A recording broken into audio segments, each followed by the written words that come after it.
Sharma ji, page पे आपका बहुत बहुत स्वागत है। ये बताइए, जो भीम आर्मी आजाद समाज पार्टी का 11 सितंबर को कार्यक्रम था, जो आप लोग दिल्ली गए थे, उस कार्यक्रम के बारे में बताइए, कैसे क्या था।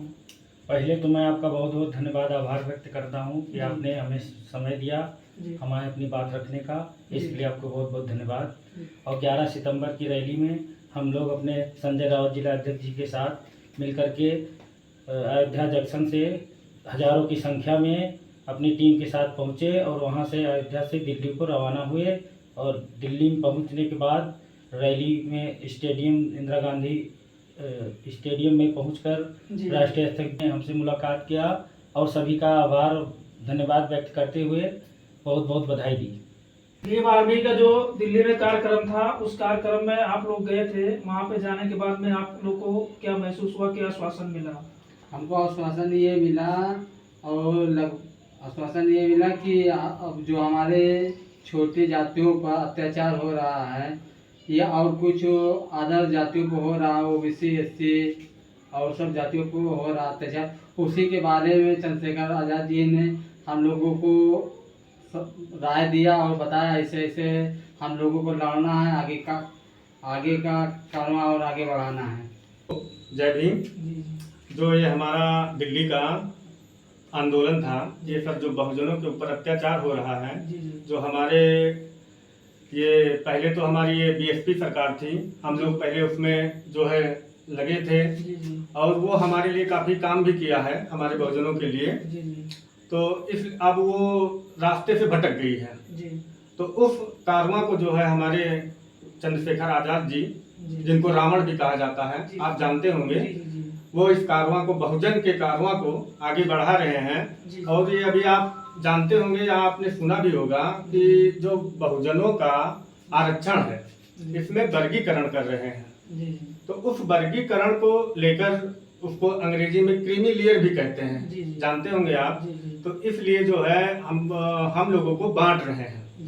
तो इसी के विरोध में ये आंदोलन रखा गया था इंदिरा गांधी स्टेडियम में, और जो कि ये सफल रहा, क्योंकि पूरे भारत देश से लाखों की संख्या में वहाँ आंदोलनकारी आए थे और आंदोलन को सफल बनाने का कार्य किया गया। ये बताइए, जैसे राष्ट्रीय अध्यक्ष जिसे आपसे वहाँ में मुलाकात हुई थी नहीं? हाँ, हुई थी। उन्होंने बहुत आभार व्यक्त किया। हमारे जो है जिला अध्यक्ष संजय रावत के साथ हम लोग यहाँ फैजाबाद अयोध्या जो हो गया है अपना स्टेशन, वहाँ पे हजारों की संख्या में हम लोग यहाँ से गए थे और हमको जो है सम्मान पूर्वक वहाँ जो है सम्मान मिला।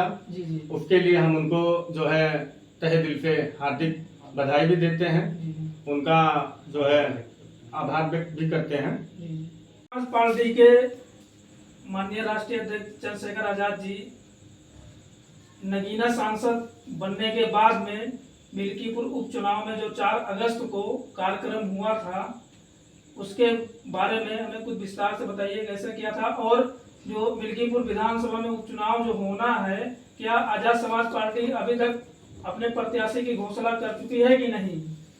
सर्वप्रथम आपका धन्यवाद जी।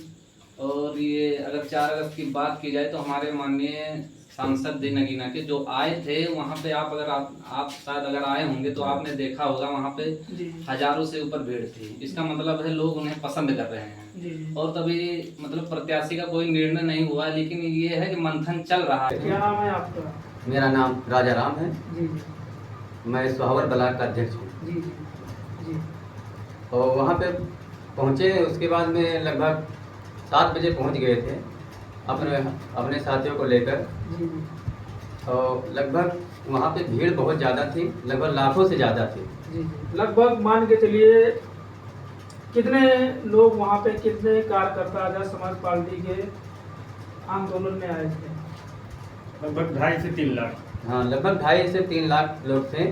स्टेडियम में जगह नहीं थी। अयोध्या के मिल्कीपुर विधानसभा में उपचुनाव होने वाला है। जैसे कि मान के चलिए कि अवधेश प्रसाद जी वहाँ से विधायक थे, उसके बाद में सांसदी का चुनाव हुआ और अवधेश प्रसाद जी वहाँ से सांसद बन गए हैं। सांसद बनने के बाद में मिल्कीपुर विधानसभा सीट खाली हो गई है। तो हमें ये बताइए, जैसे बसपा, समाजवादी पार्टी, बीजेपी और अन्य पार्टियां जैसे अपना दमखम लगा रही हैं, और बीएसपी से राम गोपाल कोरी को और सपा से अजीत प्रसाद को टिकट मिल गया है और वो अपना दमखम लगाकर प्रचार प्रसार कर रहे हैं। ये बताइए, आपकी जो आज़ाद समाज पार्टी है कब तक अपना प्रत्याशी का नाम घोषित करेगी? सर जल्द से जल्द घोषित करेगी।